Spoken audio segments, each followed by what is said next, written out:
rooted in the local reality. ఎక్కడ అవసరం ఉంటుందో అక్కడ లయన్ ఉంటాడు. అతనే తుమ్మల రమేష్ బాబు. విజయవాడ ఈస్ట్ స్ఫూర్తి వ్యవస్థాపకులు తుమ్మల రమేష్ బాబు నిరంతర సేవా కార్యక్రమాల్లో భాగంగా వారి కోడలు తుమ్మల సింధూర పుట్టినరోజు అయినటువంటి మార్చి 15న 3 సేవా కార్యక్రమాలు నిర్వహించారు. ఉదయం గుంటూరు జిల్లా కాజా వద్ద ఆమోదిని గర్ల్స్ హోంలో అల్పాహారం పంపిణీ చేశారు. సాయంత్రం భవానీపురం ప్రేమ విహార్లో బాయ్స్ హోంలో స్నాక్స్ అందజేశారు.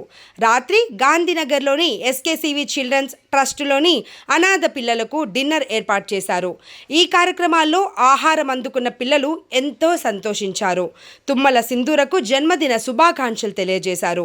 తుమ్మల రమేష్ బాబు, వడ్లమూడి భార్గవ్, రవిచంద్ర తుమ్మల, తుమ్మల రమ, గొట్టిపాటి గిరిబాబు, ఎండి హుమాయున్ తదితరులు ఈ విశిష్ట సేవా కార్యక్రమాలలో పాల్గొన్నారు. వంచిత పిల్లలపై తుమ్మల రమేష్ బాబు చూపిన ప్రేమ ఆప్యాయత చూసి ఆయనను పలువురు అభినందించారు, ఆశీర్వదించారు.